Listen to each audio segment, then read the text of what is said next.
económicos y financieros con nuestro experto, por supuesto, Roberto Aguilar, como cada mañana. Muy buenos días, Roberto. Hola, Vero, ¿cómo estás? Muy buenos días. Fíjate que los mercados están positivos, están a la espera de justamente un discurso que dará hoy Jerome Powell, que es el presidente de la Reserva Federal. Sí. Esto es interesante, Vero, porque sería como la última oportunidad, por así decirlo, que el Banco Central dé algunas pistas de lo que va a suceder entre el 13 y 14 de diciembre, que es justamente cuando concluye más bien su reunión de política monetaria, la última del año. Hoy las Sí. apuestas son que suba solamente medio punto porcentual. Ya se han visto algunas cuestiones. Bueno, ayer el presidente Lo Biden hizo platicamos. algunas declaraciones sobre el tema de la inflación que está disminuyendo, pero bueno, los mercados, te decía, pues están con un optimismo. ¿Y qué expectativa hay también de este discurso, Roberto? Bueno, fíjate que es interesante porque lo que sucede ahora en los mercados, pero déjame ponerlo en estos términos, se han vuelto con la piel más sensible. Todos los indicadores y también todas las señales, todo lo que está entre líneas, justamente de los que hacen esta política monetaria en Estados Unidos, se toma de manera muy inmediata en los mercados. Entonces creo que más bien toda la expectativa que pudiera abonar hacia la señal de que Estados Unidos ya disminuiría el ritmo de incrementos de las tasas, sería Eso marcaría bastante un bueno. parteaguas, Exactamente. Y fíjate que se dio a conocer un dato en noviembre, justamente la actividad manufacturera en China, que siguió cayendo, de hecho se ubicó en su peor nivel de los últimos 4 meses, y esto, pero tiene que ver con el tema de la política de cero tolerancia. Sí, claro, lo hemos Tiene una hablado. implicación directa, ya lo vimos, ya se ha vivido, pero bueno, pues el gobierno hoy está en una situación compleja. Se decía que las protestas iban a acelerar algunos cambios, iban a flexibilizar este tema de la política de cero tolerancia. Se ha dado, pero no en la medida que uno esperaría. Y bueno, ¿Y también crees que haya modificaciones también? Porque no creo que China también aguante bastante con sí, estos yo creo que va a haber, resultados. porque ya hoy el costo económico es bastante alto y Sí. está poniendo en duda las expectativas que tiene el gobierno chino, justamente de cómo va a salir de esta crisis y cuánto podría retomar el crecimiento. Así es que Sí, creo que sí va a haber, nada más que con cuidado, yo creo de manera muy quirúrgica, lo que va a hacer y anunciar el gobierno de China. Y fíjate que ayer comentábamos que Alemania, que es la economía más grande de Europa, y también España, habían España, sí. reportado una baja o un menor crecimiento de su inflación, que se mantiene alta, eso hay que decir, pero hoy ya se dio a conocer el dato de los 19 países de la zona euro que Sí. comparten esta moneda, y sí estuvo por debajo de lo que esperaba el mercado, y sí fue menor al dato anterior. Estamos hablando de un nivel de 10% a tasa anual, pero bueno, Ok. pues hoy el problema ya no es, como dicen ellos, de la parte de energéticos.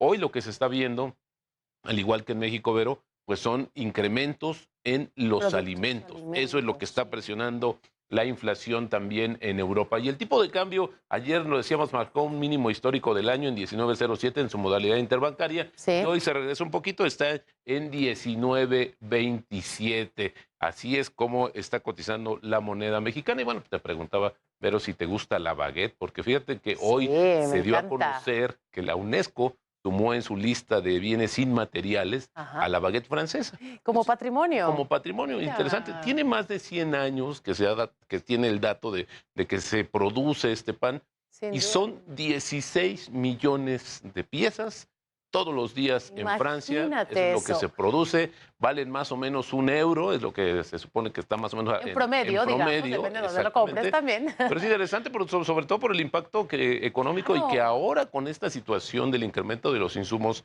en todo el mundo va a ser también más se repercutió. recurrente. Pero bueno, una Sí. buena noticia de lo que sucede con la Sin baguette duda alguna, y francesa. Así claro, es. pues quienes han visitado también Francia, París particularmente, pues estamos conscientes que en cualquier esquina encontramos este alimento, ¿no? Y Nos lo que podemos comer aquí también para celebrar. también, Yo creo que es una buena manera de bueno, ya celebrar está, tú lo esta invitas. inclusión, por supuesto. Y fíjate que en octubre el valor de las exportaciones de Pemex Sí. sumó 2.443 millones de dólares, que es su menor nivel desde febrero de este año. Y es interesante porque fíjate que la incertidumbre que desató el conflicto entre Rusia y Ucrania Sí. provocó que el precio por medio de exportación del petróleo superara $100, al igual que el petróleo en el mundo. Esto fue entre marzo y junio del presente año. Sin embargo, a partir de julio, pues el precio del petróleo comenzó a retroceder, y en el 10º mes del año el precio promedio se ubicó en $81.20 por barril, que por cierto es su menor nivel desde enero. Y así entre enero y octubre, entre los 10 primeros meses del año, el país captó 27.154 millones de dólares, un incremento de 37% en comparación del mismo periodo del año anterior. Y hay que decir, estos ingresos extraordinarios, Vero, que Sí. llegaron por la venta del petróleo, que era más caro, se destinaron justamente a subsidiar el precio de los energéticos para que nosotros como consumidores no resintiéramos el incremento de estos insumos. Así es que, bueno, esto es interesante, pero se ha disminuido ya el precio internacional. Y bueno, ayer desató una polémica, Vero, esta situación de la multa que la Comisión Federal de Competencia impuso a distribuidores de gas LP. Por una parte, pues obviamente está este organismo independiente, que por cierto no son muy del agrado del presidente, la COFESE, pues sí. Multó justamente por prácticas monopólicas a un grupo importante de compañías y personas físicas por ponerse de acuerdo, pero para dividirse zonas, fijar precios, etcétera. Ayer la secretaria de Energía defendió esta situación, o sea, se fue en contra de la Comisión Federal de Competencia y bueno, dijo que se extralimitaba en sus funciones, pues no era el regulador del sector energético y bueno, pues también por el otro lado la Comisión Federal de Competencia dijo que sí se tiene que aplicar la ley de competencia. Claro. Y bueno, pues esto ¿Qué implican multas de este tipo? Fíjate que es interesante porque esta es una multa histórica que tenemos justamente para el tema del gas, porque el delito más grave, déjame ponerlo así, es que se ponen de acuerdo esa colusión que hay para fijar los precios en momentos, pero que estaba subiendo demasiado. Te acordarás que una de las principales iniciativas que hizo, o de la primera para tratar de controlar los precios en México fue justamente el gas LP, que por cierto, México es el país que más consume el gas en cilindros. Fue en 2.400 millones de pesos. Fíjate, esa fue la multa que le impuso. Pues obviamente la industria pues no está nada de acuerdo y hoy, te decía, generó justamente una polémica entre la Secretaría de Energía y la Comisión Federal de Competencia Económica. Caray, pues vamos a darle seguimiento también y ver lo que esto implica, las consecuencias también, ¿no? Totalmente. Bueno, pues muchísimas gracias. Al contrario, pero...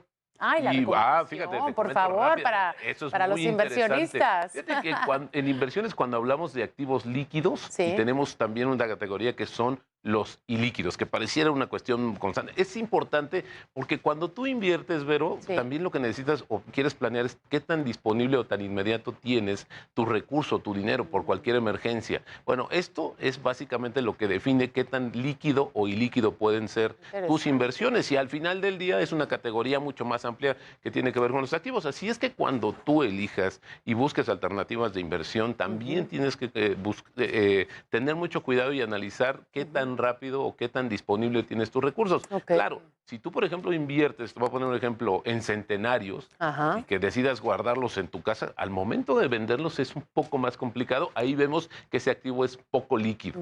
Al contrario, si tienes una inversión bursátil, una inversión financiera, pues justamente tú avisas hoy y mañana ya podrían tener ya tu recurso porque esos instrumentos pues se venden en el mercado y es mucho más rápido. Lo mismo sucede con las acciones. Hay acciones que se compran y se venden con mayor facilidad. Ese es otro concepto, pero al final para entender esta situación de lo líquido e ilíquido en términos de inmediatez. Exactamente, y en términos de las inversiones, que es un elemento bastante importante insisto, por la disponibilidad que puedas tener de tus recursos, pues para cualquier, no solamente para cualquier emergencia, creo que hay que quitarle esa connotación, también para cualquier gusto. Te vas de vacaciones, claro, ¿por qué no? Regalos para todos los colaboradores, etcétera. Eso también es importante. Bueno, pues ya anotadísimo, Roberto Aguilar. Muchísimas gracias, como siempre. Al contrario, muy buenos días y las finanzas nos harán libres. Gracias. Vamos ahora a conocer cómo están operando los indicadores financieros más importantes del mundo. Los precios del petróleo lograron revertir sus pérdidas a la espera de un posible relajamiento por parte del gobierno chino en sus medidas sanitarias. Así, el Brent sumó 0.38% para venderse en los $83.60 por barril. Mientras el crudo estadounidense West Texas se cotizó en los $78.25, una ganancia del 1.3%. Por su parte, la mezcla mexicana de petróleo avanzó 1.34% para ubicarse en los $70.84 por barril. La tasa de interés interbancaria del Banco de México se ubica en 10.28%, mientras que los CETES a 28 días alcanzan el 9.68%. En cuanto al tipo de cambio, el dólar se vende en los 19 pesos con 71 centavos, el euro se ubica en 19,89, mientras que la libra se cotiza en los 22,99 centavos. En el mercado bursátil, la Bolsa Mexicana de Valores cerró operaciones con una baja del 1.78%, el Standard & Poor's perdió 0.16%, mientras que el Nikkei suma 1.38%. Durante la jornada pasada, las emisoras que más ganaron en el mercado accionario mexicano fueron Grupo Hotelero Santa Fe con 6.05%, Grupo México subió 4.49%, mientras que el puerto de Liverpool se incrementó 3.27%. Entre las empresas con mayores pérdidas se encuentran Grupo FAMSA con 5.85%, Televisa perdió 5.27%, mientras que Omex descendió 3.57%. Israel Morales, Heraldo Televisión.